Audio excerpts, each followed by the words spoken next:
Good evening and welcome to the March 24th, 2021 work session of the Penfield Town Board. I'll officially call this meeting to order.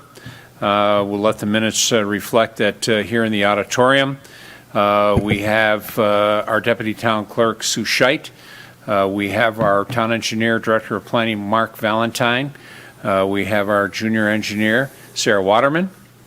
And we have our Development Services Director, Mr. Costello, and on zooming in from the town board, we have Councilperson Draw, Cole, and Ockenden. Mr. Moore is absent this evening. We have a number of guests that we're going to get to, so please stand by. I want to read the official notice into the record. Due to COVID-19 virus and the closing of the town operations consistent with the governor's executive order, the March 24th, 2021 Town Board work session meeting will be held remotely via Zoom. This meeting will also be video recorded and broadcast live via the town's website at penfield.org, on the town's government access cable channel 1303, and on streaming media devices. That's Roku, Apple TV, and Amazon Fire. Please search Penfield TV in your device's app store. This is a free app. The meeting will later be transcribed. Questions regarding video coverage, please contact Penfield TV at 340-8661. That's 340-8661. With that and the official notice into the record, we do have a set of minutes before us. These minutes are for March 10th, 2021. And I'll ask the board if there is a motion to approve those minutes. Second. It's been moved by Councilperson Cole, seconded by Councilperson Bob Ockenden. Any discussion on those minutes? Questions, comments, or otherwise? All right, seeing none, I'll ask our clerk for a roll call vote of approval. Draw. Aye. Cole. Aye. LaFountain. Aye. Ockenden. Aye. 4 ayes. Monthly reports, we're all set for the month of March. Our next set of monthly reports will be at our first meeting in April. This evening, we do not have any public hearings. We do have one guest. We have Jim Froome for a discussion regarding possible installation of pickleball courts at Shadow Pines. And with that, I'm going to recognize Mr. Costello. I know Mr. Costello and Mr. Froome have been chatting. Mr. Costello for any additional words, and then we'll bring in Mr. Froome for an overview presentation. Thank you, Mr. LaFountain. Actually, Mr. Valentine and I have been in contact with Mr. Froome. We actually walked the property about a month and a half ago or so, and indicated to Mr. Froome that if he wanted to start the process of the possibility of installing pickleball courts at the site that would be in compliance with the conceptual master plan that was done for the Shadow Pines property last year, that he should start by meeting with the town board, and his intent was to do that and give you a brief presentation of his proposal. And with that, Jim, I'll let you start. Okay, well, thank you for having me. I'm going to share my screen. I don't know what's going to happen. I don't usually do a slide presentation, but I thought I would just throw up a few images here. So let me see if I can host disabled. I can't share my screen. Oh, do you have to put it in?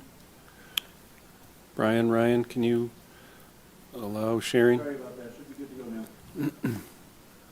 All right, Jim, Okay. You should be good to go. Here we go. Yep, here we go. I don't know what's going to happen here. My screen went black, so let me just see if I can get the presentation up here. Okay, you see Penfield pickleball in Penfield? We do. Okay, I'm going to talk very quickly. I've got lots of information to go through. I'll take questions at the end. I'll any extra information or documentation you want, I'll give it, because like I say, I've got to go pretty fast because they told me to get done in 15 minutes or less, so this is going to be hard. Anyway, this is the northeast corner as in the master plan, just a 3D rendering we did with a possibility how it might lay out. This is looking from over the quarry to the north. I'd be looking northwest. My background, I've basically been self-employed for all but 5 years of my life. I've lived in Penfield since 1980. I lived on the Pines, actually before it was a golf course. I lived there 30 years, and then I moved 550 yards to the southwest about 10 years ago. I was part of the Save Shadow Pines from Housing Development Group. I was on the moratorium committee. I've stayed active and informed as you were going through the planning and the master plan. And other than that, I'm just an old retired guy that's a grandpa and a pickleball player and a golfer. What we're proposing, and there's just so many what ifs on this, so it's just, what we're proposing is we form a new nonprofit, which is actually in the works, and a joint project with the town to construct the pickleball courts as per the master plan. For those who may not be real familiar with it, the large green acre is the north side of the north acreage up by Atlantic and Whalen. And then there's about a 5 acre northeast corner up there, which was said to maybe have a recreation area a playground, a picnic area, hard courts, park pavilion, and maybe possibly a restroom. And they've got a parking in there, which, is not going to happen because there's a turn lane there, but whatever. And what I did is I just made kind of an overlay, and this is just a suggestion, but the yellow outline is what they have on the master plan map. And I would just suggest, the town think about moving that area down 92 feet just to get the northern edge on the southern side of the trees. Most people would like to keep shadow pines as natural as possible. But anyway, this is just kind of a look. I don't know if you can read it or not, but I put the elevation numbers in there just to show people that in the 5 acre area, that land is very, very flat. And whatever drainage there is does run south along Whalen Road. And the little parking area I have to the east, and again, I have no idea where the town's going to put the parking, I just threw that in there. But that's roughly 100 spaces, and that is butting the 200 foot don't build anything. And I don't know, Tony, I asked Jim to ask you if we could check with Dolomite and see, if they would give us a waiver on that, not have anything in there. But technically, I don't know if parking with the driveway is allowed or not, but that's for another day. Why pickleball? Pickleball was invented in 1965. It's the fastest growing sport in America and really, really expanding these last 4, 5, 6 years. It's extremely popular with my generation. All ages and skill levels play. And lately, in the last few years, we're seeing tournaments where the youngest players are 10, 11, and the oldest players are 80 to 90. It's exercise, competition, and socializing all in one. Pickleball is being taught in the schools, and they're getting increasing participation there. It can be adapted for different physical capabilities. In Rochester, we actually have a fairly active wheelchair pickleball group. And for the most part, except for your tennis shoes, it's pretty inexpensive to play. Why now? When I was on the moratorium, the town asked us to read a lot of past master plans. And in that, I noticed that every 10 years, they talk about there's a need in Penfield for more recreational facilities for seniors, and that the senior population percentage-wise is growing every year. And so for myself, I think it's time to act. And this is just a side one. I'm not going to go through this. You can read it when I give you the document. But Monday night of this week in a town I can't pronounce in California, they had a board meeting, and in an hour and 53 minutes, a group of pickleball players spoke for about 25 minutes, asking the town to consider putting 4 courts in for get $100,000 to put the 4 courts in. It was primarily for young people for some issues they have there. And after listening to them, the town decided, how about $400,000 and build 12 courts, which kind of floored me. Now, some of that money, I think they were talking about using CARES Act money, and they evidently had about $10 million, of which $2 million had been used for the police department. But anyway, that's just sort of a side issue. But it is a great sport for all ages. Healthy reasons, I'm going to skip most of this because I can't get through 15 minutes reading all this. But basically, it is a sport activity for all ages, skill level, and abilities. You'll see advanced players playing with teenagers and grandparents. But it's more than a physical activity. It's the social and community connection that the sport creates. With smaller courts, there's more immediate interaction. Social connection is one of the biggest tools we can use to improve our mental health. And after 12 months of being home with COVID, I can tell you we need it. We absolutely need it.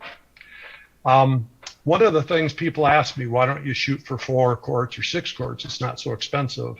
And one of the themes in all this is with 12 courts, number one, you're going to get people coming from all over to play.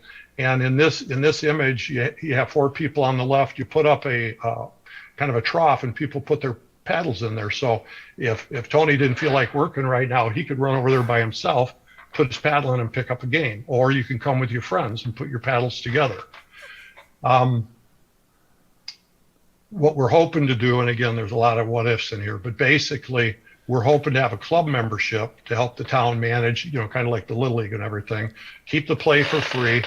The club mission would be to promote, teach, and manage play, and have a few tournaments in conjunction with the town to raise money.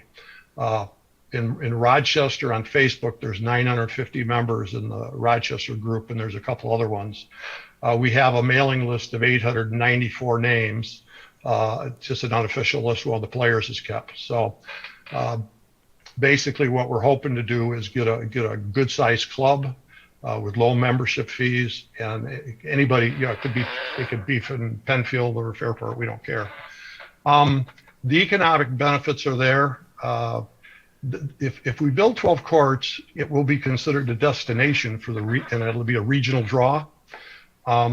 There's a number of examples around the country on how nonprofits have worked with the towns, and sometimes the town has just done it on their own. But Mentor, Ohio, which is the most similar to us that I could find, they're in between I-90 and Lake Erie.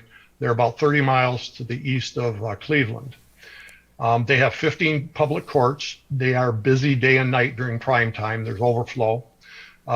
In 2019, they had a tournament there. They had 48 states and 7 countries represented. Prescott, Arizona, which I'm talking to a lot. I've talked both to the town rec department and the public works department, as well as the club that works with them. In 2017, they raised $170,000. The town kicked in some. They built 8 courts, and within a year, they raised another $100,000 and built 4 more courts. The club generally has 300 to 400 members. They host 3 to 4 tournaments a year. They bring in, between dues in these tournaments, about $25,000 a year, which they use for maintenance on the courts. They use it for improvements, a little bit of things that come up, new nets and things like that. And then the other one I just want to bring up is Naples, because it's interesting. Last year when I was there, they had 52 courts, I believe. They have 400 people drop by in the morning during the snowbird months, and they have 100 in the afternoon. When everybody goes home, their town is population 21,000, we're 37,000. And they have courts all over Naples. This isn't the only place. They still have 100 players coming in the morning and 100 players at night. And they also, their 64 courts they have now, they keep 16 courts open for introductory lessons and advanced lessons. There's a couple other here I'll skip. You can see on the PDF when I send it to you. The only one here that's maybe a little interesting is the Alabama, the top one. They're a town of 30,000. They have Auburn University next to them. They just built 12 courts a couple of years ago. The town did the initial grading and the stonework, and then they paid $350,000 to have a frame and a canvas roof put over their fabric roof. And they had a tournament the year before last. 325 players came from around the area, and their tourism bureau estimated a $100,000 impact from the restaurant and hotels. And I'm a little redundant here. I tried to rework this and I didn't get it done, but basically the joint project that I'm suggesting with Penfield and the nonprofit, the 5013 applications in the work.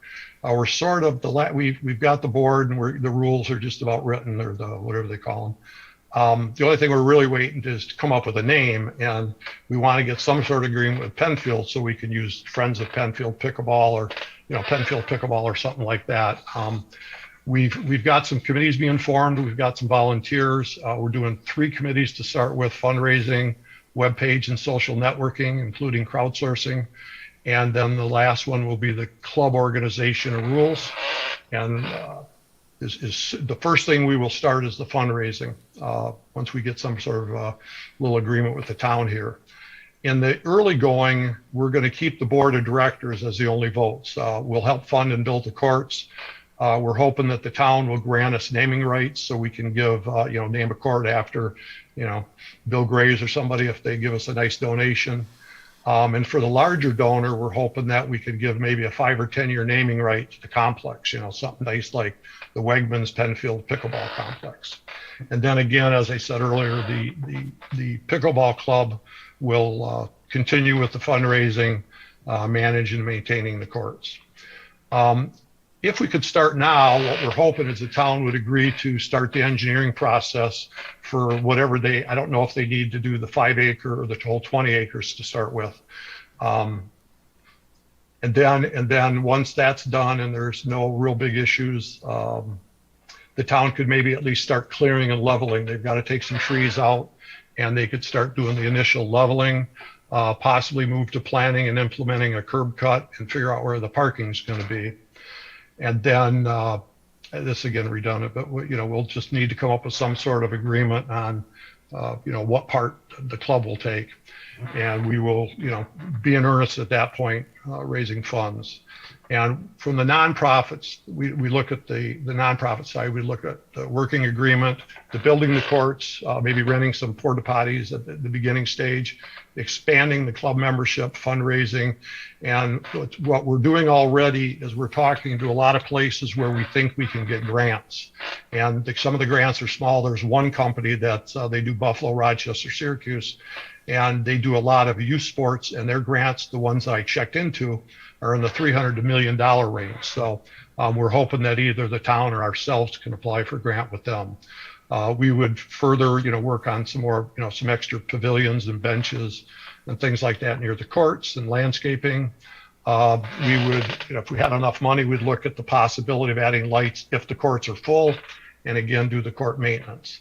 The town of Penfield, again, do the courts would be on the town property. We'd get the engineering started. We would work with the Public Works Department, grading and tree removal.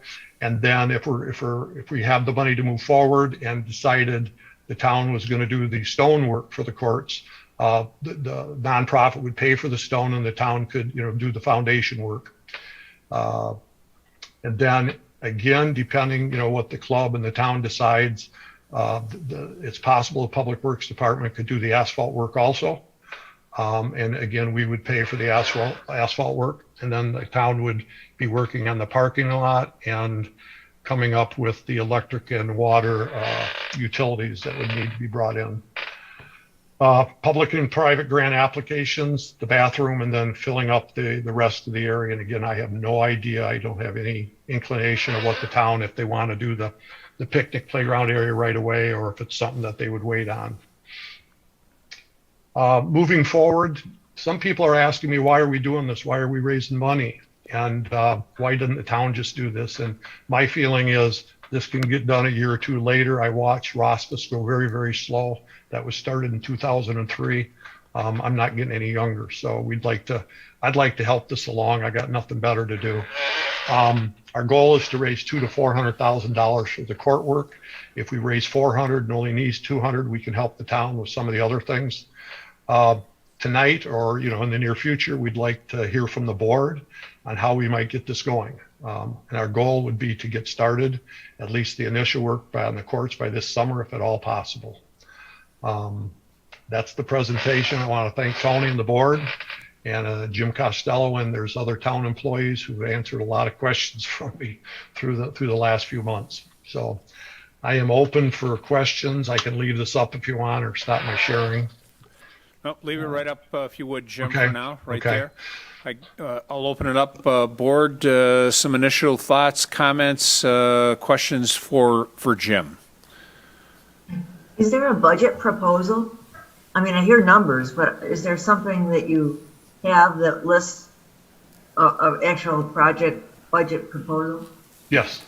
The problem with that is I have 4 or 5 columns and it's confusing because it's like the town does this, this, and this, we do this. Or, that's the cheapest way. The hardest way is we do the whole thing. And that's why the 200,000 to 400,000 number is there. I have pricing for somebody to build the courts wholly or partially. We're going to try to get Dolomite to donate at least the first phase of the for the courts, maybe not the parking lot, but years ago, before the golf course was built, Dolomite donated to the town that corner, and they had, I believe, 2 baseball fields, and they donated the gravel for the parking lots. So, but yes, I have pricing for just about every phase of this. I didn't get pricing for trees and landscaping, but, and I've been trying to find out, and I haven't been successful yet, but I have no idea what a bathroom costs. But in terms of the courts, yes, we have, I don't know if you want to call it a pricing, but it's kind of a worst case, best case scenario. So we're digging that information out, Jim, on the bathrooms for Rothfuss. We just did not. We had a lot of irons in the fire, as you can imagine. So as soon as we get that, we'll get that over to you. Seems to me that they were built in approximately 2007, if I recall correctly. But we'll have to, whatever that was, we'll have to scale up based on current pricing. Yeah, and this, just so you know, I'm sorry, Jim. That also would have fallen under. As we went through, we had to do prevailing wage. So if you think of prevailing wage, typically on a $250,000, it's $50,000 is the impact of prevailing wage. Right. Can you see my mouse right here? Yes, sir. Okay. What I did was I went over to Rothfuss and measured the pavilions and the bathroom. So this is basically the bathroom over there, which I assume would be a bathroom, maybe a little storage area, and then a little overhang for some picnic tables. And I think this is probably the larger pavilion they have at Rothfuss, and I think it's a 60 and a 30 if I remember. And I did do this to scale. I have the 200 foot, this driveway here is 200 feet from the road. I obviously don't know if there's 2 feet or 5 feet from the asphalt, what the town considers that, but it's pretty much to scale. Okay. Excellent. Other question? Yeah, Deb? Yeah, thanks, Mr. Supervisor. Hey, Jim, so maybe just to clarify that. So I know you said between the 200 to 400,000. In looking at this picture right now, the screen, would that be, just saying for the worst, I guess, the most case, would it be all those courts plus the shelters? No, the 200 to 400,000 is to get the courts built. Just the courts? Now, if we raise 400 and we decide to have the big money saving, it's $160,000 if we have somebody do the paving. And if the town does allow that, and especially if we can get Dolomite to kick in the stone and the asphalt, that's a pretty good size savings. So if for some, the only thing we don't know, and I've talked to Eric about him doing the paving, the main thing is you guys have the equipment to do it all. The main thing is just to be able to get the specifications to get the court drainage properly, which is 1 degree left to right or east to west. So if we do that and we get commitments and we raise $400,000 and we build the courts for, say 150 or 200, some of this other stuff can come under that, that extra money we raise. Thank you. Jim, if I could just ask a few questions. Pickleball is kind of new to me. I think I learned most about it here after joining the board and learning about the desires at Shadow Pines. Can you just tell me locally in and or around Penfield, other locations that have pickleball courts? Yeah, I'll probably miss a few, but off the 6-7 years ago, there was an article in one of the pickleball associations that said Rochester had some of the more courts than many other cities around. This was before a lot of cities have started building, 8, 10, 12 courts. But in the Rochester area, public courts, Greece has 6 courts. And those are good courts, they're nice courts. Up at Ontario State Park, they redid some courts in there. They're not the best, but there's 6 courts there. And then there's a lot of places with 2 and 4 courts. One of the interesting things that you can do is, like a week ago, Monday, I got my COVID shot, and coming home, it was 27 degrees at 3 o'clock in the afternoon. I stopped at the park down here at Ellison Park. There were 12 people playing pickleball on 2 courts. It was 27 degrees. Webster has some courts. There's, places like the Y, the old the YMCA in Penfield, and I think all the Ys do it. They have a couple days a week. The rec center in Henrietta, they have a couple days a week where they block out 3 hours for people to come play indoors. Yep. And there's let's see, what else is there courts? There's some private courts. The Tennis Club of Rochester has 4 courts. Jim, is Shadow Lake, those are different, right? The courts there. Those are tennis courts, and I actually talked to him last year, and I said, how about I raise the money? And because in Fort Myers, where I play in the wintertime when I'm down there, they had 4 tennis courts, and they built 12 pickleball courts on there. And in the Pickleball Association, they give you kind of a minimum, a regular, and large size. These are the medium size, but the pickleball courts down in Fort Myers, they put 12 courts in the space of 6 courts. Okay. I'm sorry, 4 courts. All right, and then just another question. Obviously, you've been involved in the committees here since the Shadow Pines project started. Has there been much concern from community over, development, putting those courts there, or perhaps the number of courts? Are you receiving any, feedback from the public? No, because when the Saving the Pines group started the Facebook thing, which kind of started it all, I was trying to put a group together to buy the golf course, with a lot of people donate because we didn't have a lot of money. And I was part of that process, and most everybody was very adamant about keeping this open. And back when you had, I think, the March meeting last year when the plan was sort of proposed, I told the committee members that, I'm still for keeping this all open. But if the town was going to put any kind of hard courts in there, I just wanted them to know that I was going to push for the pickleball courts. Now, just so you know, if we put the pickle courts, if we didn't have 40 feet between the 2 banks, that's only the equivalent of 4 tennis courts. So it's not a large facility. Okay. And then just lastly, I know in the master plan or comprehensive plan, it talked about pavilions at that end of the park. Other than the bathroom, do the other pavilions have any tie-in to what you're proposing, or did you include those just because that was what was kind of earmarked for that end of the park? No, I put those in because that's as you saw in the presentation, and I didn't really consider this until about a month ago. Both from a town standpoint, the rec center, and for the club standpoint, they make money on tournaments because so many people come to play. And so by putting just a couple pavilions there, whether we pay for them or you, they can be used for picnicking the vast majority of the time. But when we have tournaments, we could just throw up a couple like they do for the wedding tents. We could just get a couple drop down vinyls and cover 3 sides, and that could be like the sign up area. Okay. All right. Thank you. Okay, board, other questions for Jim?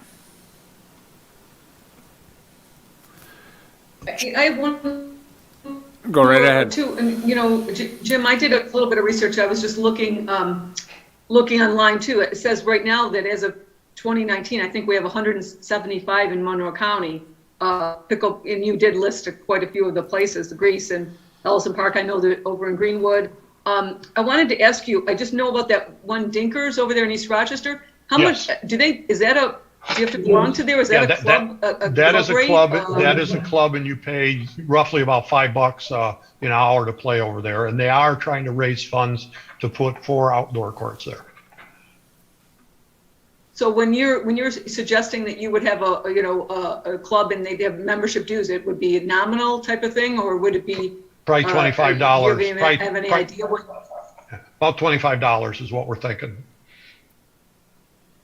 Gotcha. Okay. But you don't All have right. to be a member of Thank the you. club. You don't have to be a member of the club to play. It's open to anybody. Okay. Is that true of any of those, any of the places you've looked at? You said, The down places in, that have Fort Wayne? the places that have the larger complexes, 10, 12, 20 courts, it is true, Mm-hmm. and I'm going to talk out of both sides of my mouth here. I want to keep it free. Okay, it's a public facility. What's happening in some places is the town is finding out that they can bring in revenues, and the one that has the most courts in 3-4 years, the locals pay, like, I think it started out at 25, went to 50, and now it's maybe 100, 150 to play. And if you're out of the township, it's gone from 50 to 100 to 250, and people are getting mad over that. And they have a lot of courts down there, but yeah, some towns are using it for revenue. In this case, we want to keep it free. Okay.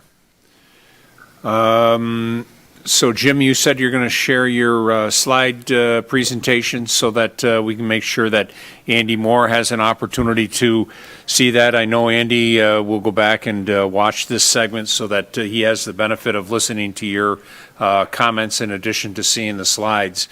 I think the next step is that the board will take this information, and the next opportunity that we'll bring it up for discussion will be 2 weeks from tonight.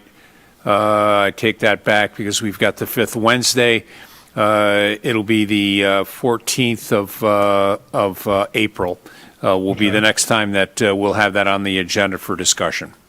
Do I want to be available for that, or do I just wait and hear from you? Certainly welcome to listen in to that discussion, Jim, and we'll make sure that you're aware where that is on the agenda so that you can listen in on that discussion. Okay, and just so everybody knows on the board, we welcome suggestions, comments, anything that'll help this project to happen. Okay. All righty. It's great to see you. I'd rather see you in person, but it's at least great to see you on Zoom. We're all suffering from this Zoom and cooped up, and hopefully with vaccines we'll get things more back to normal. But thank you for the energy on this, and thanks for the input and overview. Okay, well, thank you so much. All right, Jim. Be well, be safe. My best to your family. Okay, bye-bye.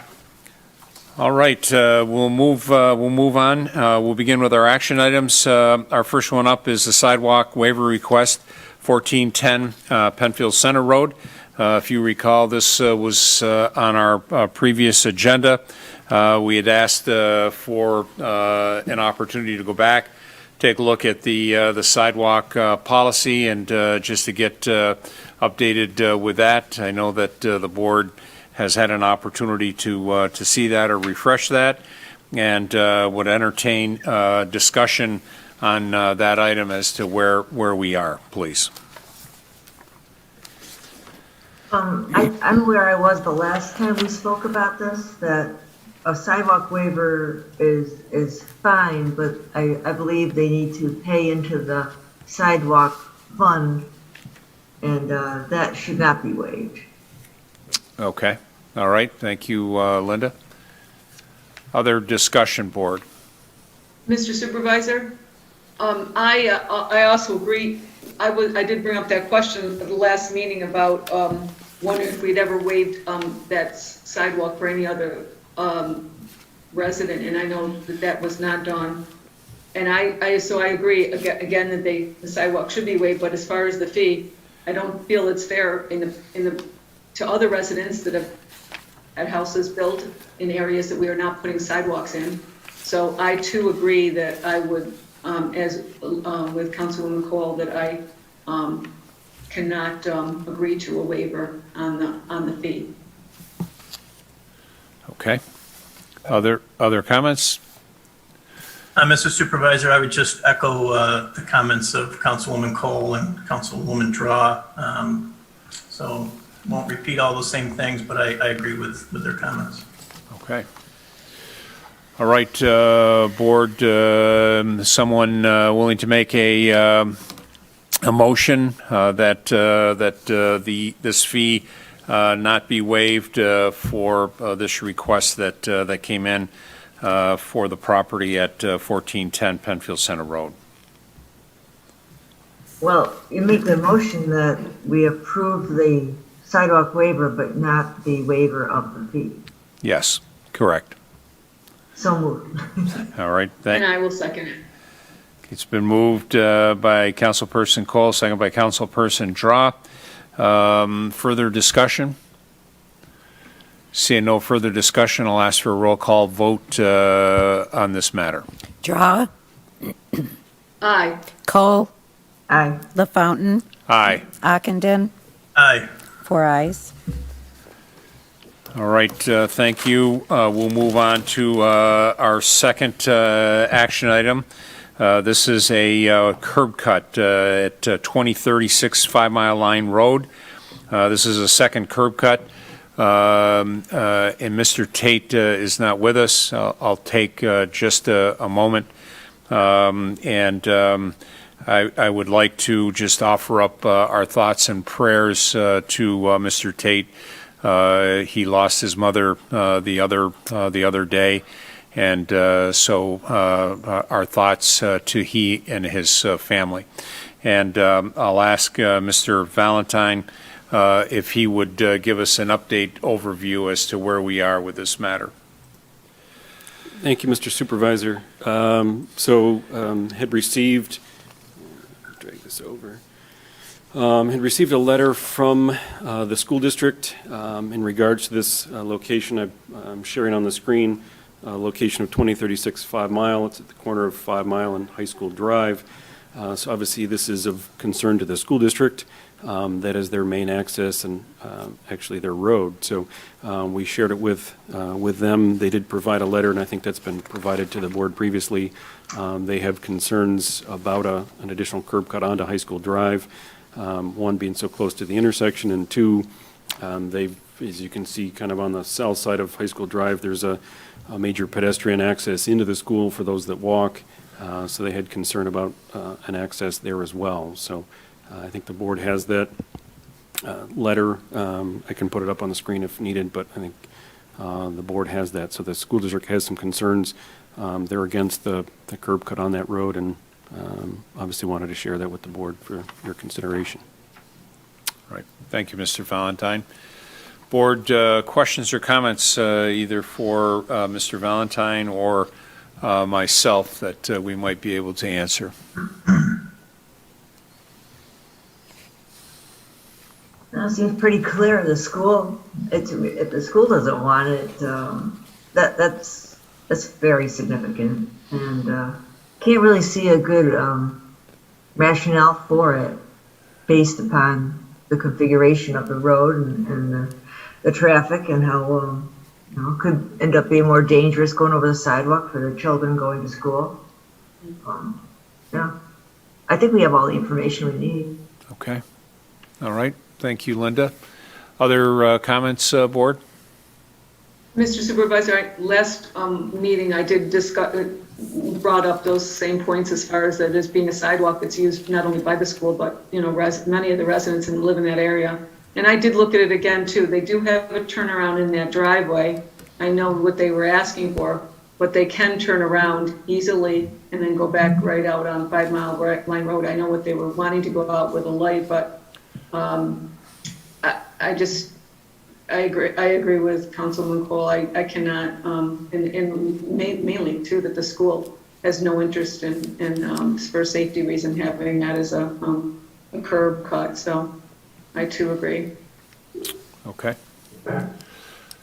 All right, would someone like to make a motion? And this motion would be for denying the second curb cut at that location, 2036 5 Mile Line Road. Mr. Supervisor, I'll make that motion that we deny at 2036 5 Mile Line Road a second curb cut. Second.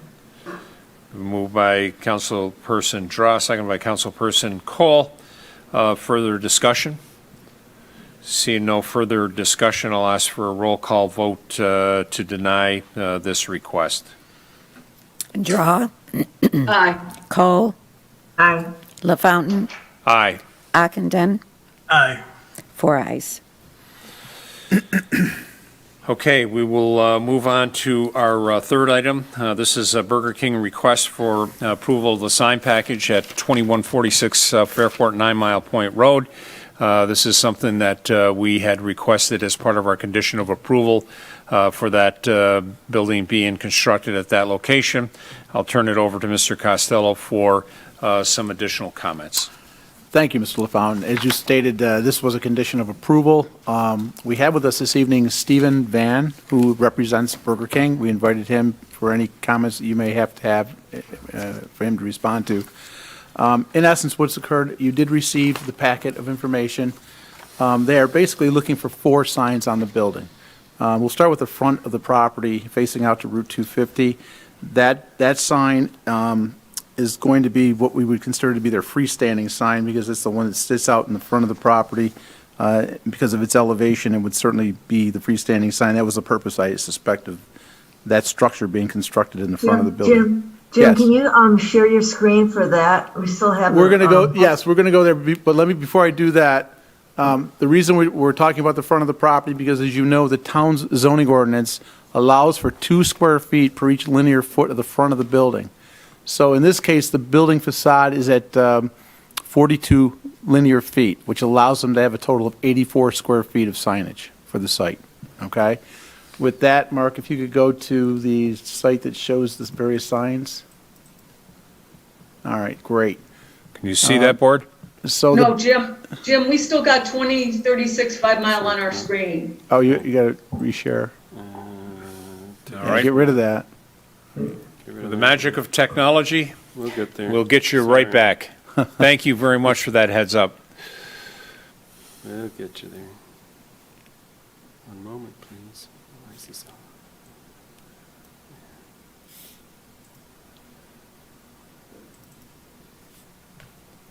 Can you All right. see, can So- you see the Burger King building now, board?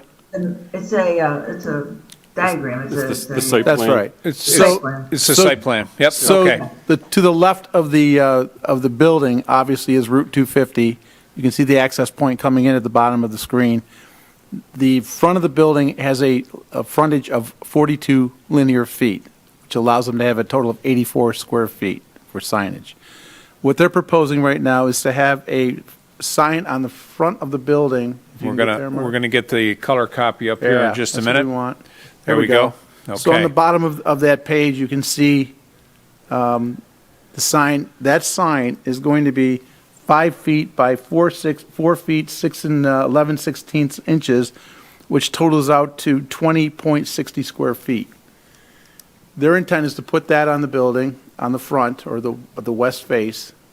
Then we can go up one. That is the main entrance, which would be on the south side of the building. They are looking to put 2 signs, well, actually 3 signs, but 2 of the signs are kind of together. The other sign is another 5 foot by 4, 6, and 11/16, which is another 20.6 square feet, as Mark's showing there with the cursor. And then above that, on the canopy area, there's a burger, which totals to be about 5.17 square feet. And next to that, there's a sign that says flame grilling since 1954, and that totals 14.2 square feet. And I'll add all those up for you in a minute. If we go to the north face of the building, which I believe is there, they have one other sign, which is again the 5 foot by the 4 foot 6 inch, 11/16 inch, which is another 20 square feet. So if you add all those signs together, you come up with 81.41 square feet. Now, to give you some other background with respect to that neighborhood, I did a research on the McDonald's property because McDonald's came in a couple of years ago asking for multiple signs before the Zoning Board of Appeals. And in essence, what they asked for were three signs in the shape of an M, the McDonald's logo. And they were going to put one on the north face, the west face, and the south face of the building. And in addition to that, as you know, McDonald's has a freestanding sign on that property, which is actually quite large. It's actually a total of 73.67 square feet because there are two signs on that property, one underneath the other. So right now, what happened was the Zoning Board of Appeals denied the request for 3 attached signs. They gave them 2, and they told them they could put them on any side they wanted, but they only gave them 2, and they allowed them to keep their existing freestanding sign in place. So in essence, they technically have 3 signs to identify their business on the property.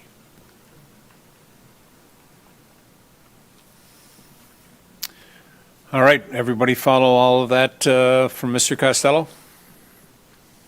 Yes. All right. That's a lot of signs. So this is where the questions begin.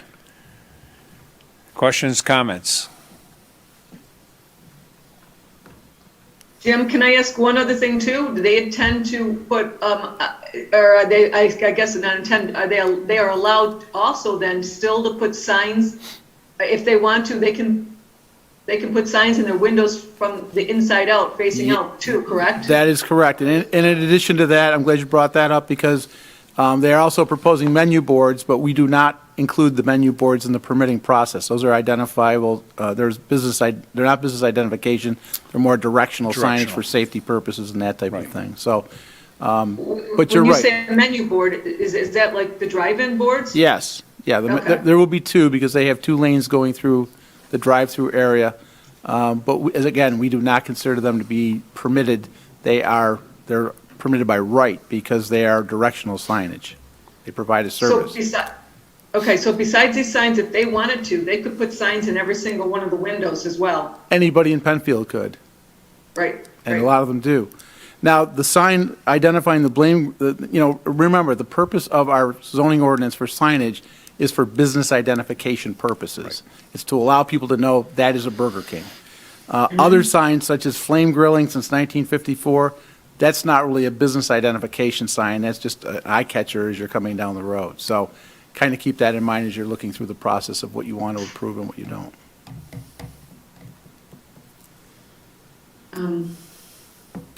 I don't know, did you talk about it, with your PRC group, comparing it to the other Burger Kings, McDonald's that we have in Penfield and how it relates?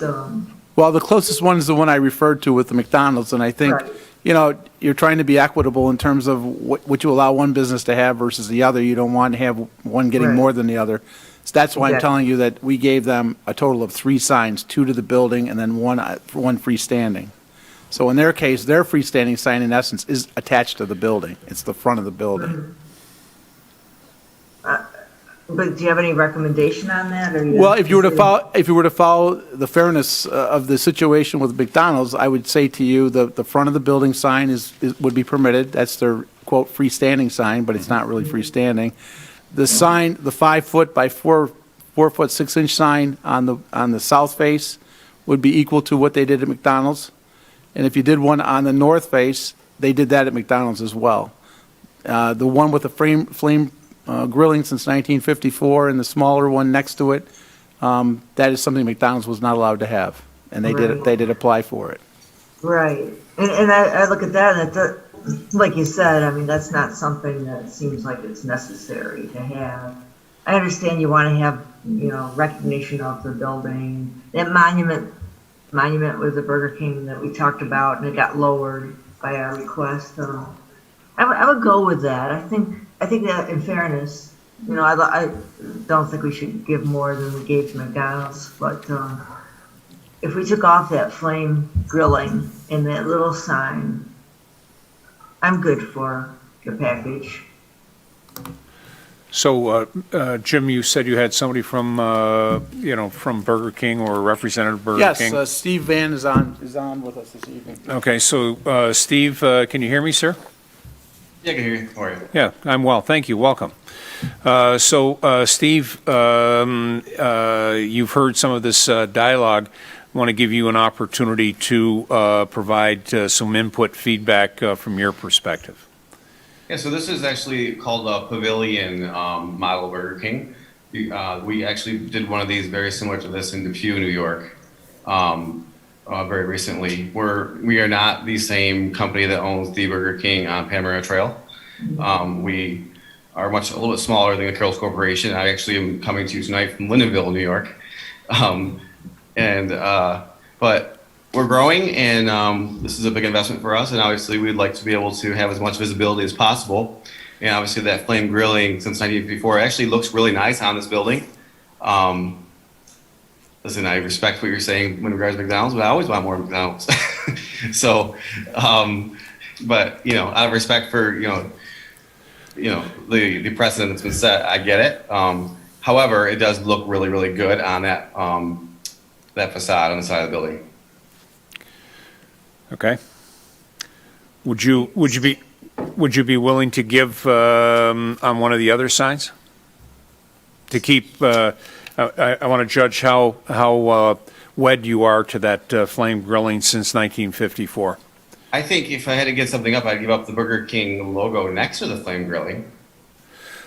Yeah, I think that as I look at that, I see that kind of as one and the same. I get that little button sign there and the flame grilling, but I personally view that as kind of one and the same. So my question would be, would you be willing to give on one of the other signs?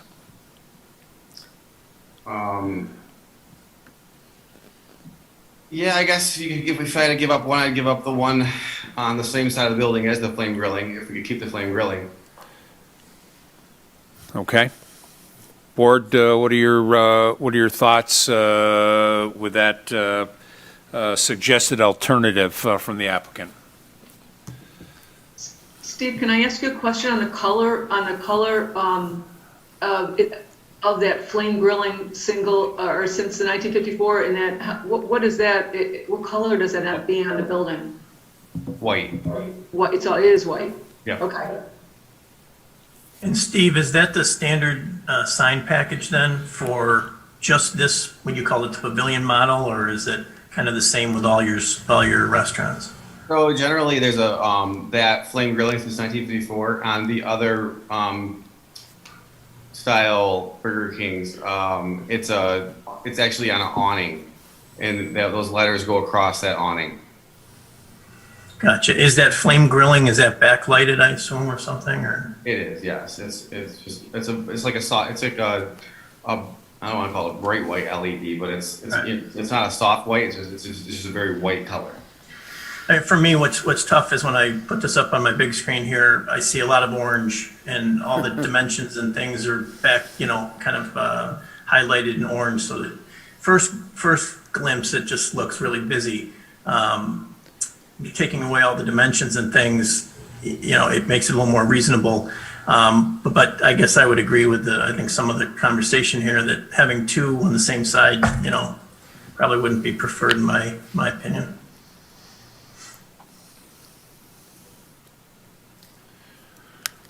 Board, other thoughts or other comments or other questions?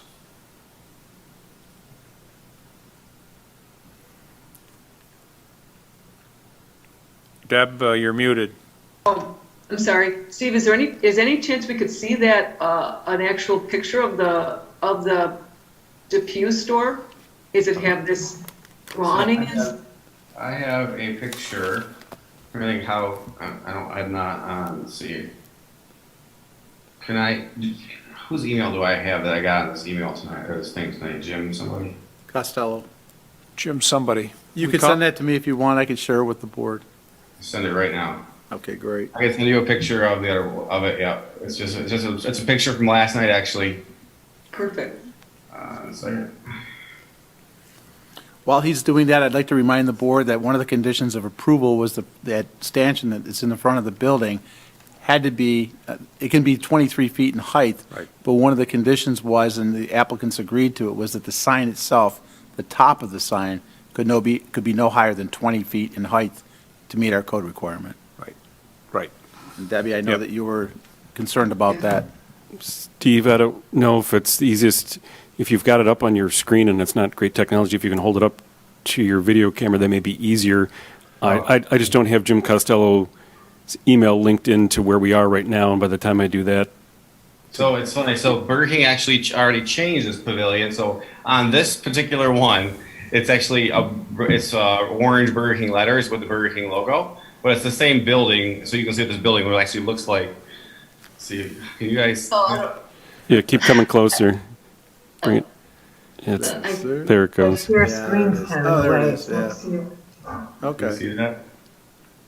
So it is orange and yellow.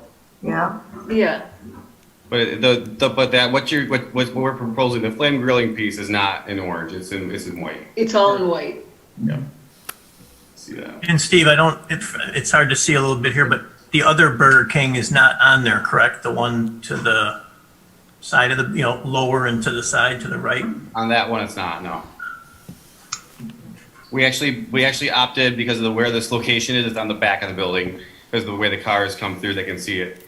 The Burger King coming from the rear. Got it. Okay, so if the board wanted to eliminate that one sign, that would bring them down to 60.73 square feet.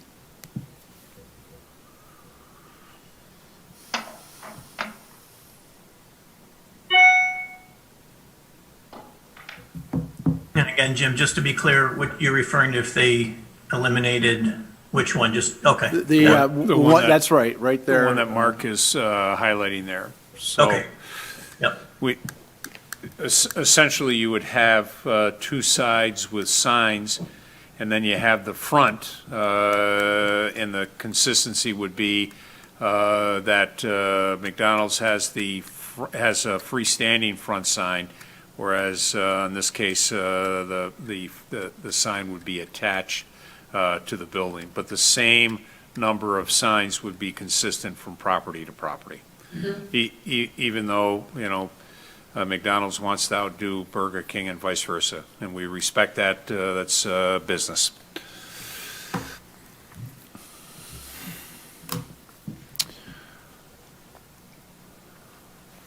You're muted, Deb. Mr. Supervisor, I think seeing that, taking away that one, that sign right there off that one side, I'm okay if he really wants that, flame grilling since 1954 to set them off. I'm fine with that, with going with that. I am And the too. other signs as well. I'd like to request that they don't put any signs inside the windows, but I know I Nah, can't you can't ask that. can't do that. I know, That's business. They have the right. That's business, I know. Deb. That's business. I know. Okay. All right. Okay, so you want a motion for the sign package? Well, if board, if you're comfortable with making a motion, if you don't have any other questions or comments, then yes, I would entertain a motion of what you would propose for that site. Well, I guess that the motion would be that to accept the package with the change that, well, I don't know what you refer to that sign that the little, right there. Refer to that side or whatever, that be eliminated. This is the south side. The south side, the Burger King south side, sign be eliminated from the package. Okay. second. All right. Further discussion? Seeing no further discussion, this would be the sign in the front on the tower, the Burger King button and the flame grilling since 1954 on the south side, and then the Burger King logo sign on the north side for a total of three signs on that at that location. Totaling 60.73 square feet. Okay. All right, there's a motion on the table from Councilperson Cole, seconded by Councilperson Ockenden. Seeing no further discussion, I'd ask for a roll call vote of approval.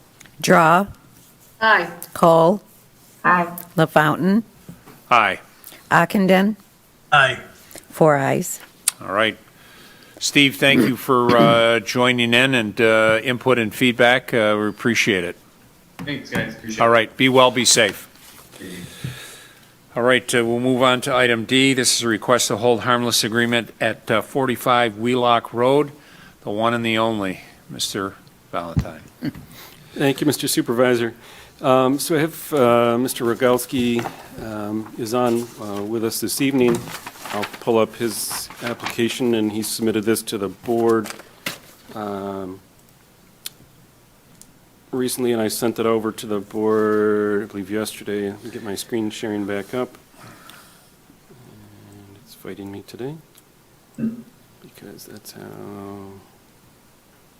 life goes. Lost it. I did lose it. Screen share this. So Mr. Grelski came to the town and requested to put a fence in a portion of his backyard, and I shared this with the board. I don't know if you're seeing the screen now. Buddy, board, you seeing the screen? No, we're seeing the menu. Well, it's over there. Well, it's under Okay. PCTV program, but it's not on the screen. It's we see quick access, desktop, and all that. Yep, understand. There we go. How All about- right, not a problem. Sorry. We like to ask.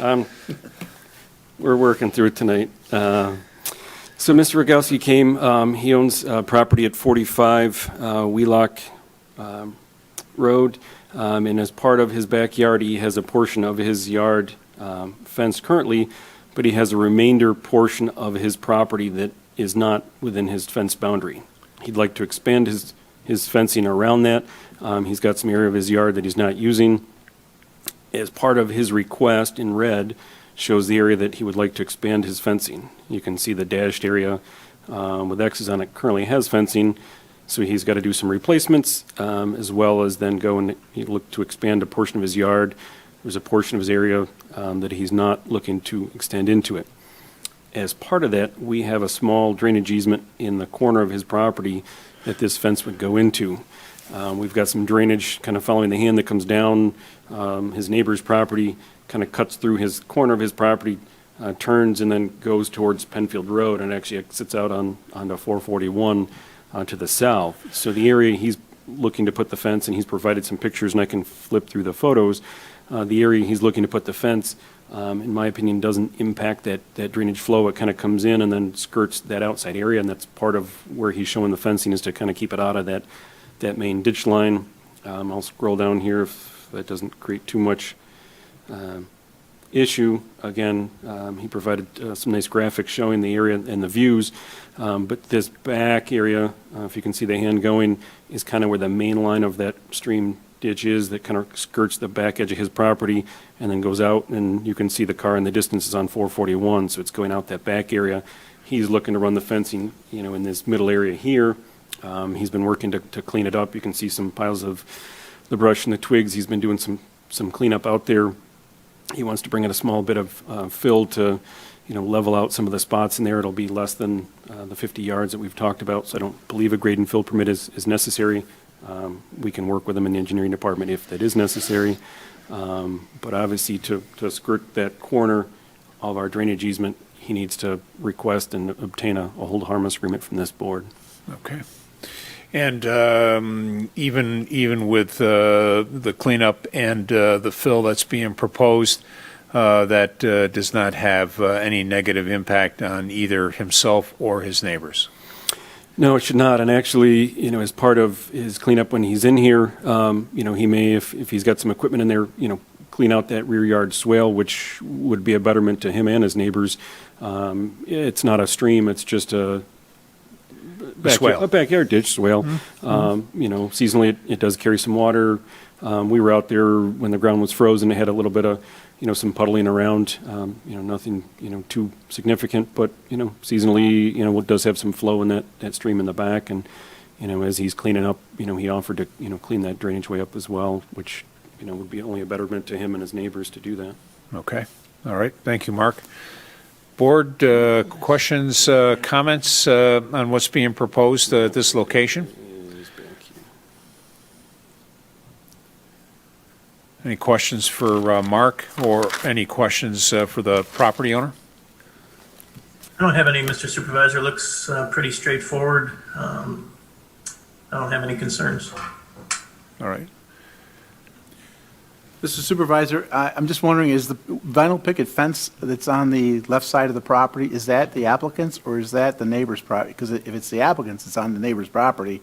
And I'm wondering if there's an agreement with the neighbor to allow it to be there, or should there be one?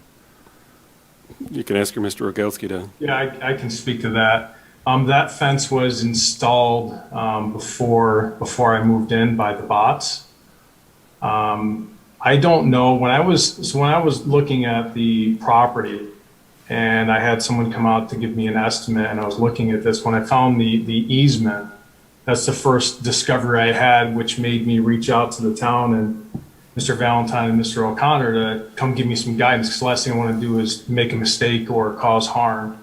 But when I was going through my documents, I did not see anything for reference to the fence over where it says vinyl picket fence on the left-hand side. Mm-hmm. I will say that I've got, on my side of the property, there's a bunch of bushes that run down the side. And the fence that was installed, the vinyl picket fence, was installed by the bots, my neighbors. Oh, okay. Yeah, it's not one that I had installed. Oh, got it. Okay. Yeah, as long as it's on their property, just it's not an to issue. add a little bit more color, the fence that I need to replace, it was also installed by the prior owners, and it is just in complete shambles. And frankly, it's a bit of an eyesore to my neighbors. So before I started the project and the discussion, I spoke to my neighbor, which would be represented in the B location. And I spoke to my neighbor represented in the E location. And I gave them a visual of what I was wanting to do and what I was trying to do. And both neighbors were very supportive. Actually, my neighbor for B, she's already had somebody cleaning out her back area as well. And she might hire the same guy that I plan on hiring to do my fence, to do some of her work as well, just to make it more unified looking and more pleasing to the eye. Because right now, they're both a bit of an eyesore. Thank you for that update. Thank you. All right, board, other questions or comments, either for staff or for the property owner? Mr. Ockenden, I think you had indicated that, I don't know if you completed your thought, you had talked about that did not appear to be anything major, what was being proposed, and if you want to continue that thought, maybe continue that thought into a motion? Yeah, absolutely. I'll make a motion that we grant the request for a hold harmless at 45 Wheelock Road. Second. Okay, it's been moved by Councilperson Ockenden, second by Councilperson Cole. Any additional questions or comments, board, either for staff or the property owner? I'll ask the staff, any additional information that the board should be aware of that hasn't already been entered into the record? No, I think the board has the photos that were provided as well as the sketch, and I went over with Mr. Rogalski, if the board was to grant it, some of the process that goes from here as far as the resolution and subsequent agreement and, the paperwork that would need to follow up, so he's aware of that as well and what the hold harmless agreement means. Great. Okay. And I'll just ask the property owner, anything additionally you would like to add to this discussion this evening? No, just my many thanks. When I called the town, it was a full day later, and no longer than a day later, that Mr. O'Connor and Mr. Valentine were at my property giving me guidance on how I might do this project without causing any issues. So I appreciate it. Okay. Thank you for that feedback. All right. Motion on the table in a second. Seeing no further discussion, I'll ask for a roll call vote of approval. Draw, Aye. Cole, Aye. LaFountain, Aye. Ockenden, Aye. 4 eyes. All right, thank you very much for participating this evening. Good luck on the project, and you and your family, please be well and be safe. You too. Thank you all very much. Bye-bye. All right, take care.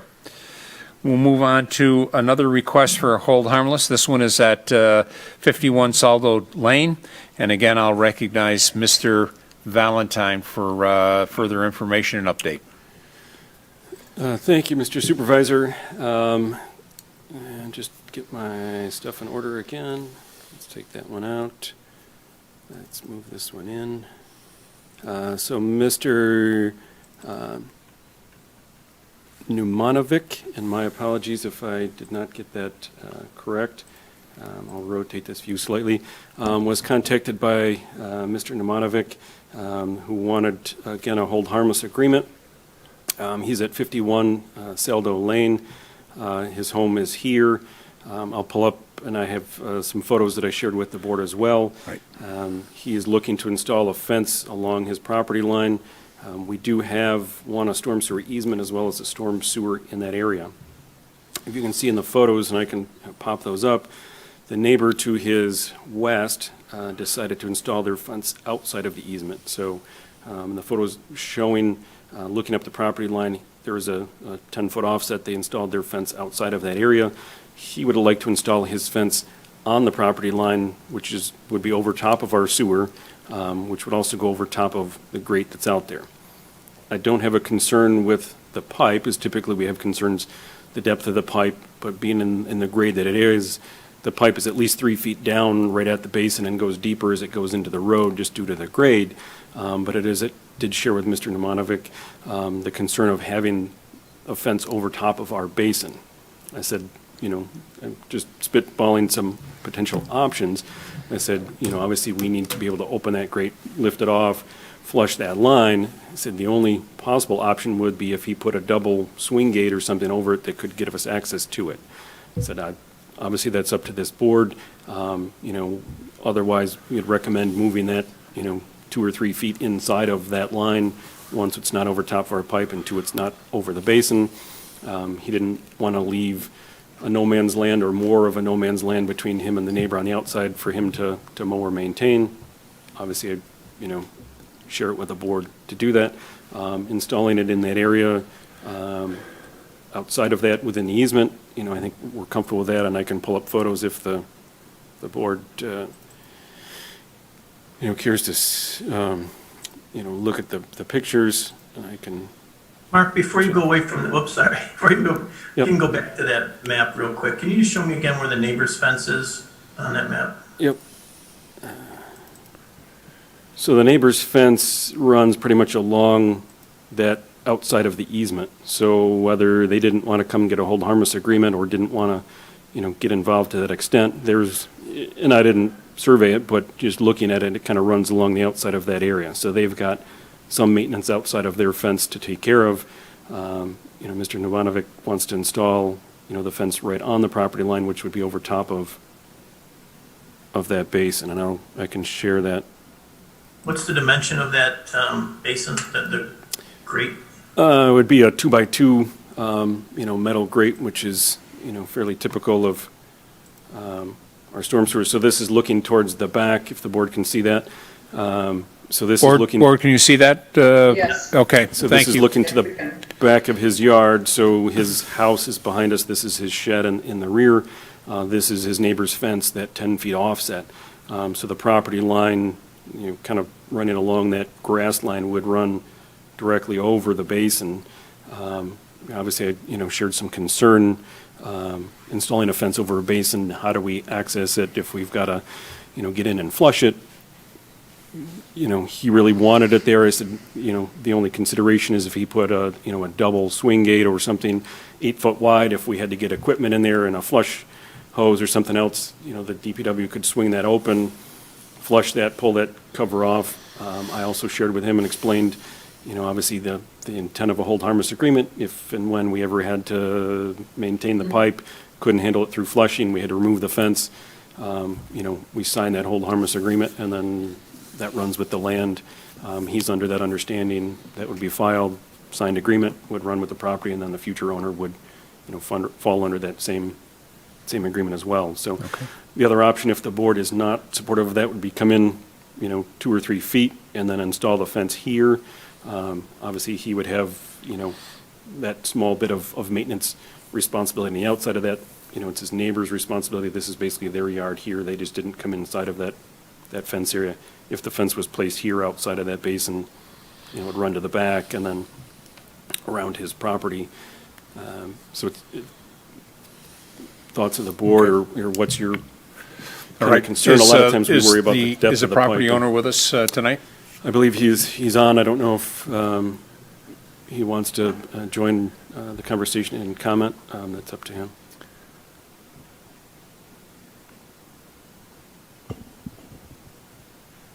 Last name, Mr. Numanovic. Numanovic? Mr. Numanovic? Hi, this is actually his wife, Zachlina. So we are all for doing the fencing along the property line. We didn't want to go into our property 3 feet over. Again, my husband had mentioned to you that we don't want to have to maintain and go on the other side of the fence. If anything, it'll just look like a tunnel between the two properties. So the closer that, we stay or we want to stay on the property line would be the way we would want to go. Okay. So how are you gonna handle the catch basin that's there? Are you willing to put in a gate at that location to allow for future maintenance? Yeah, we'll put a gate in there. So if, the town had to come in for any reason, they'll be able to swing it and drain it or do whatever you guys need to do. Okay. And you'd be willing, we're not gonna look to put in a 20-foot fence, but we're gonna need something that at least provides ample room to get in if we have to flush or if we have to get some equipment in there. We want to make sure that we're able to do that, because if not, then we take the fence down and you get to fix it at your expense. And certainly we don't want to put you through that, but you have to appreciate that if in fact we have to get in there to do work, we want to be able to get in and do that as needed or appropriate. Yeah, and we understand that. In our whole 11 years that we've been here, there hasn't been any issues, and we hope there isn't any in the future. Okay.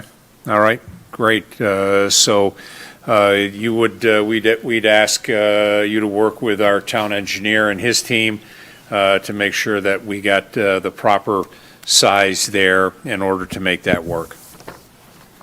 Now, when you say proper size, are you referring to the swinging or what? I was thinking from being able to open a gate wide enough so that we're able to get full access to that catch basin. So probably the size of a panel, maybe what is it, 6 feet or maybe less? Yeah, I also talked, about a possible double swing gate. Oftentimes with a fence, you come with only a man size 3 foot wide, and I don't think that's sufficient. So if you have your fence installer and you and your husband, I'd be happy to, have a conversation. So either if it's a 3 foot man gate, would look to have a double, so at least we have 6 foot, I think would be a minimum amount we would want to be able to get around it, just so we've got equipment and everything else. It's even if you centered 3 foot over it, that doesn't give you a whole lot of operational space. So, so depending on what kind of fence and how it came together, I think possibly even a double swing, kind of a gate on either side, so you can open it up at least 6 foot, preferably maybe even 8 foot wide, that you could get access to that. Okay. If we had other questions, obviously we can call you and you feel. Yep. The other thing that as I take a look at it, we also want to make sure that we're not blocking any drainage going to that catch basin. That catch basin was designed and installed to take care of water that would not only not impact you, but also impact your neighbors. So we want to make sure that we're not doing anything that would disrupt that flow into that catch basin. I don't think it will, because again, if if the fence is in the middle, there's going to be a side where from our property it drains and then from the other side it drains. But honestly, we don't see much water. It's fairly dry. Even when it rains, we don't see much drainage going down to that actual drain. Like I said, we have not had any issues. And I mean, if we did see anything, we'd see probably puddling in our lawn, and we don't. Okay, all right. Board questions or comments on what's being proposed?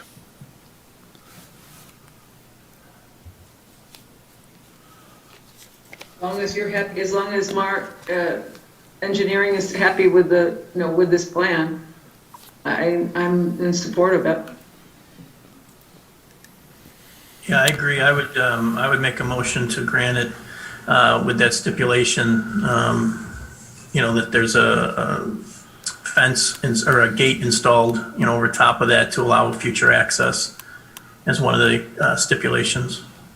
I'll second that. Okay, it's been moved by Councilperson Ockenden, seconded by Councilperson Draw.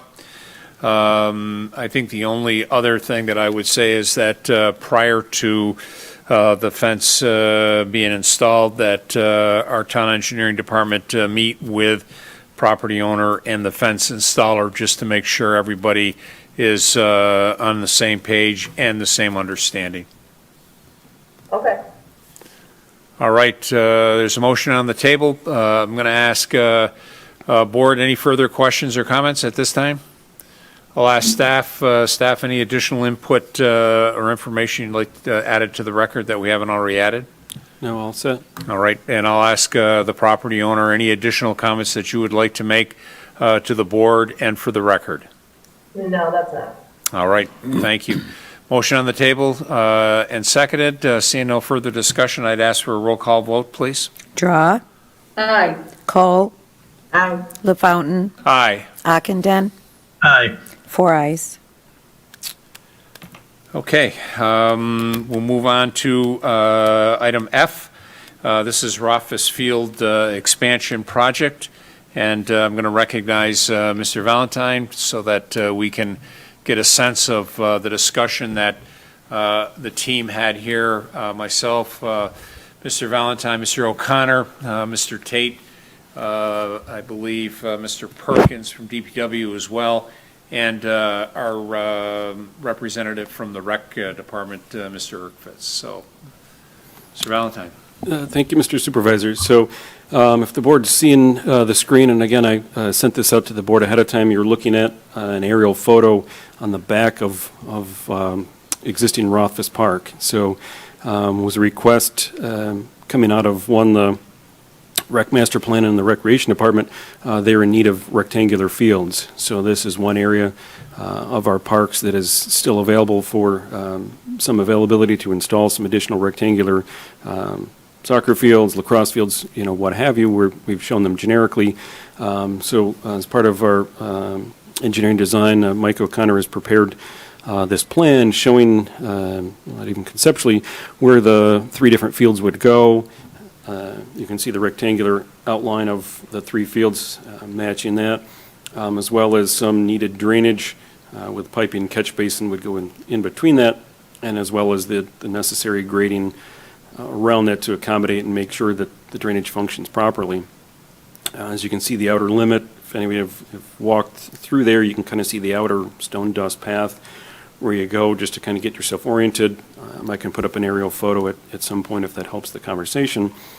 But this is something that the rec department has looked for, been working with them, and as Mr. Supervisor shared, bounced it off the DPW as well as the rec department and the parks group to make sure they're happy with the layout, the configuration where those are shown.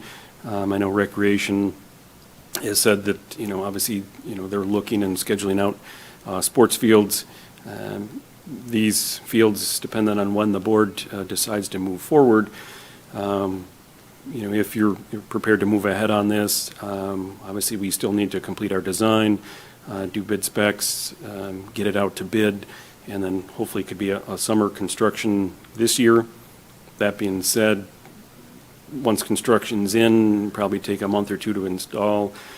be, into a fall seeding timeframe, which you would almost, which is primed to get that in, but then you almost need a year of growth. So, at first concept, would be fall of next year would be the first chance of planting them at all.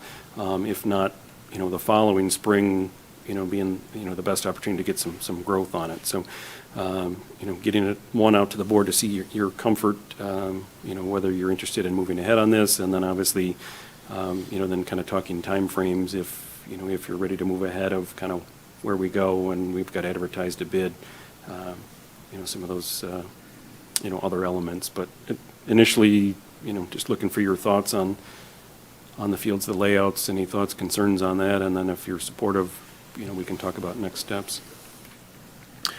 I would just add that the location of the fields are consistent with the 2002 master plan that was prepared for this area that identified those fields going in at some point. There's a couple of other items still at Rothfuss Park that has not been completed that was on the original conceptual master plan. So just wanted to make sure that was on the record as well.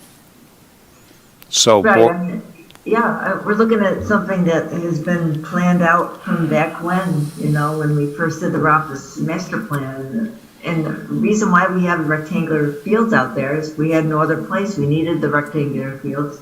And when the Rothfuss Park, we got a hold of that property, that was something that was a concerted need of those that play soccer and lacrosse. We didn't have enough room anymore at the Town Hall Park. And that was years ago. So obviously they've outgrown their space. They need some more fields, and it's already planned out. They just go ahead and let's continue the process. all right. Thank you, Linda. Other comments? Yeah, Mr. Supervisor, I know not having Mr. Erkfitz here, I probably would have asked him the question, but is there any hope that this will relieve some of the, use at Greenwood? I know we hear from residents from time to time that during certain portions of the summer, Scribner Road can be, a bit of a challenge from a traffic standpoint. And I was just curious if adding these fields is the intent to maybe help some of that load up there. So I'll take a crack at that, Bob. So part of the answer is yes. And then at the next work session, Mr. Tate and I will be coming to the board with some thoughts and recommendations at and around Greenwood Park and Scribner Road that hopefully will also help eliminate some of that traffic issue as well. Great, thank you. Yep, absolutely. Other questions, comments? Mr. Supervisor, I guess I would just add that, yes, I agree with Councilwoman Cole that this is something that was needed, and we still hear about it from the residents as far as more playing fields. So I'm very much in support of this adding these fields to Rothfuss. Okay, all right. Thank you. Mr. Valentine, any additional thoughts or comments at this time? No, I mean, if the board is looking to move ahead, obviously, next steps, we'd look to put in a resolution to set a bid date for that.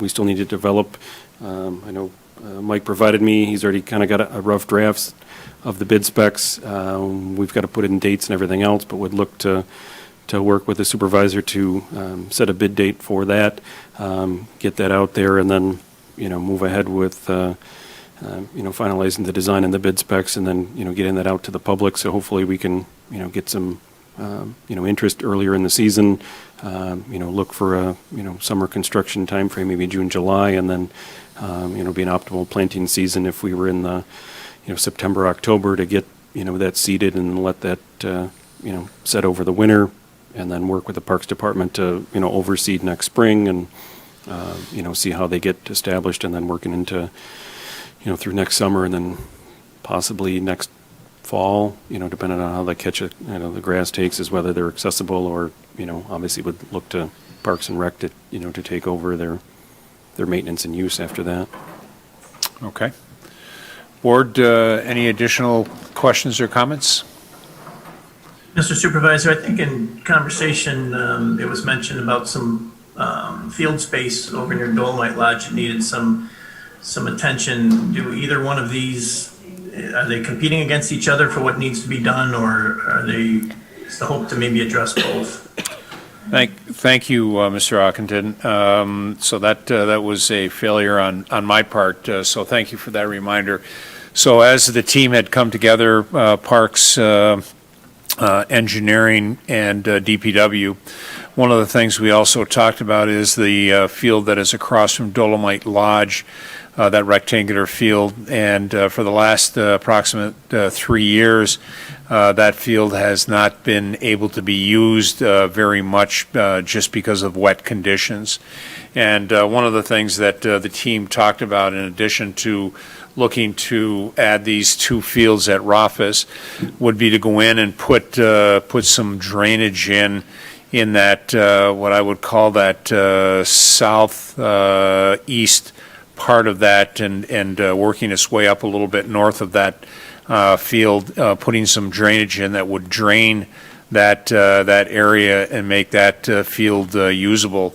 And the thought would be is that we would roll that, and Mark has got it up if you can see it. So everything pretty much to the east, that whole area is unusable just because of wet conditions. And we'd look to recapture that and put in some additional drainage.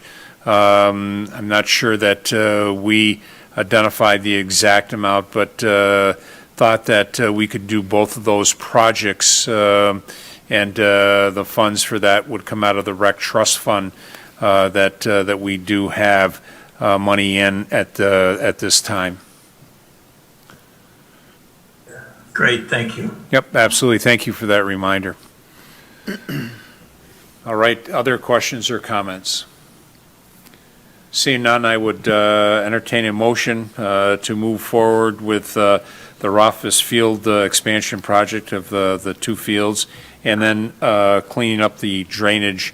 And based on comments from Mr. Masterton and Mr. Tate, they believe that they could do that work here fairly easily, and even have that field put back in play late summer or early fall. So moved. Second. Been moved by Councilperson Cole, second by Councilperson Draw. Seeing no further discussion, I'd ask for a roll call vote, please. Draw, Aye. Cole, Aye. LaFountain, Aye. Ockenden, Aye. 4 ayes. Right, thank you. Our last item under action items tonight, extension of the restaurant temporary outdoor dining permit. And I'm going to recognize Mr. Costello, who's kind of followed this and championed this for us for an update.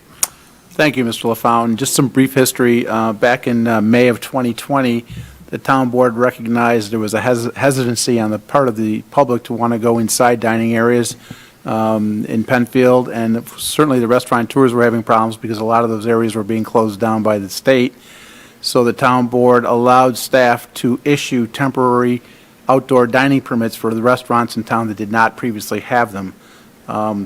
Back in, that was allowed to go until October 31st of 2020. On October 14th, the town board recognized this had to continue on, so they allowed it to occur until the 30th of April of this year. Now recognizing this still may have to go on for a period of time until we get people comfortable enough to go back into restaurants. The staff is now recommending that we allow an extension to go on through the summer. And actually, in talking to the building department, they're concerned that they'd like to have it go until October again of this year, the end of October. They're concerned that if these restaurants want to have permanent outdoor dining, they are going to have to appear before the Zoning Board of Appeals, and they don't want a rush of all these restaurants coming in at one time throughout the year. So the staff is recommending to you that you please grant the extension probably till the 31st of October of this year. That's amenable to you. Board, thoughts? I think we're certainly trying to help our businesses as best we can. I think that while we're making some good progress with vaccines, and right now the county is indicating that we're at 30% level of folks, at least with one vaccine. That number continues to grow week by week, so that's the good news. However, if we take a look at overall population operations, that it'll be a later part of this summer before we get to where we probably need to be. So looking to extend this and being supported by PRC and Building Department and Development Services, I would encourage us to extend that to the 31st of October. For sure. I move that we extend the outdoor dining permits to October 31st, 2021. Second. Been moved by Councilperson Cole, second by Councilperson Ockenden. Seeing no further discussion, I'll ask for a roll call vote, please. Draw, Aye. Cole, Aye. LaFountain, Aye. Ockenden, Aye. 4 ayes. All right, this brings us to our only information item. We did receive a letter from Ron LaMagna, and this is regarding notification by utility companies of work on properties. And so I think Mr. Costello and I both have, and probably to a degree Mr. Valentine as well, have probably heard from a few people as it relates to work that utility companies are doing. And this one is specifically as it relates to backyard pole lines. And there are some utility companies that are very good about early notification. There are some others that are knocking on the door as the chainsaws are running in the background, and probably a little bit in between there. So I think everybody received a copy from Mr. LaMagna, basically asking that the town take a look at this. His other concern is that just because they have the ability in the backyard along the utility line to do the work, they just can't cut through individuals' property at will, and that's another concern that Mr. LaMagna had. So we indicated that we would put it up on the work session as a general FYI for the board, and take any thoughts or ideas that the board might have, bring them back accordingly. So that's kind of a tee up of where Mr. LaMagna is, and I just ask the board for any thoughts that they may have or recommendations they may have as to how they would like to see this change in any way. So, Mr. Supervisor, so question, normally when this happens, is there a uniform letter that's sent out to, I mean, or I guess, is there a uniform procedure that's given to each of these utility companies when they come into our town, if they notify us, or is it sometimes, are you surprised at the town, is it, or too as well? So what I'll say to you is that the RG&E is probably the best utility overall for notification. They're probably the benchmark.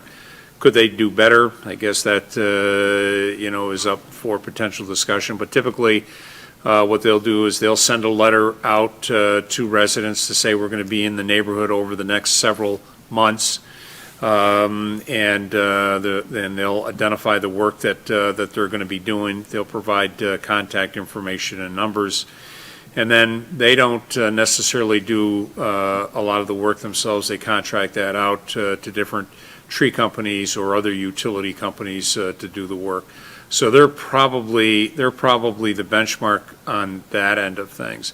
And then you have a number of others that are doing work, and they could be tree crews, they could be some contractors doing some work for different cabling and some things like that. They tend not to be quite as on top of things as what we might see with RG&E. We do a lot of encouragement to make sure that they notify neighbors to make them aware.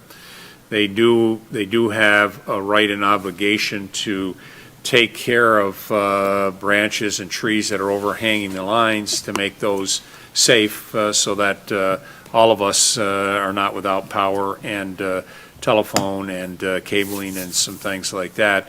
But the smaller folks aren't necessarily as good as what we might see at RG&E.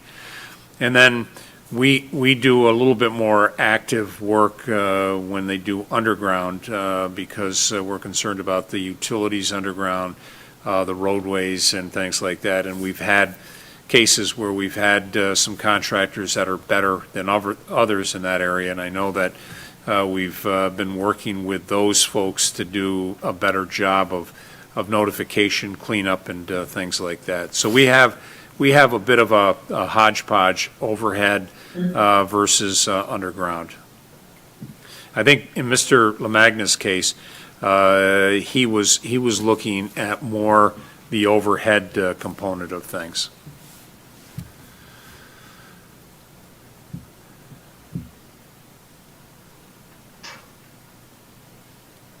So Deb, you're on mute. Debbie, you're on mute. I'm sorry.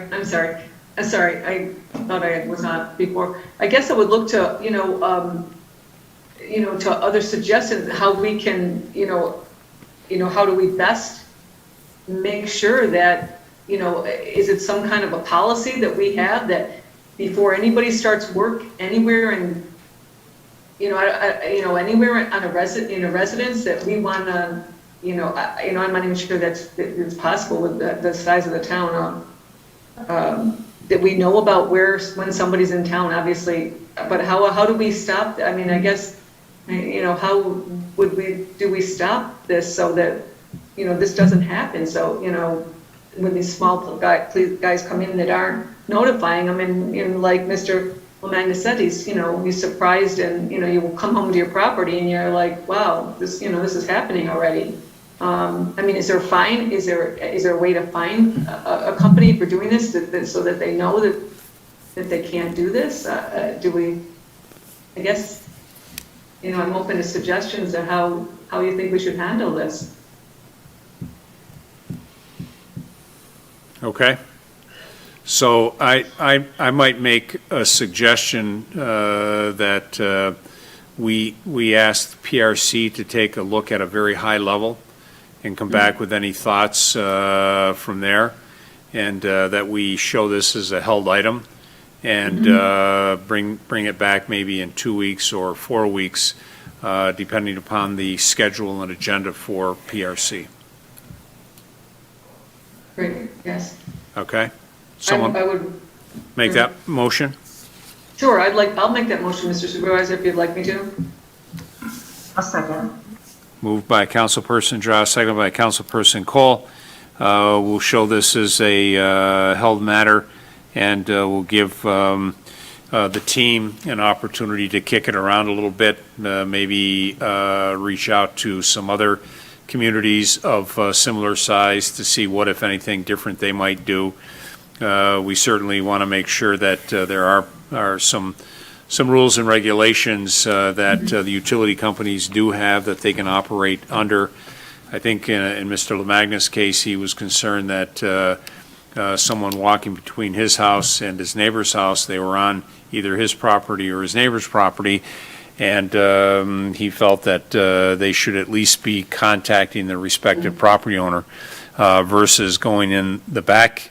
If you can get from a public street to the back of the main line and in through that area, they do have some responsibility to be able to get in and clear those lines. But just walking on private property, I know that that's one of the main reasons that Mr. LaMagna brought that up.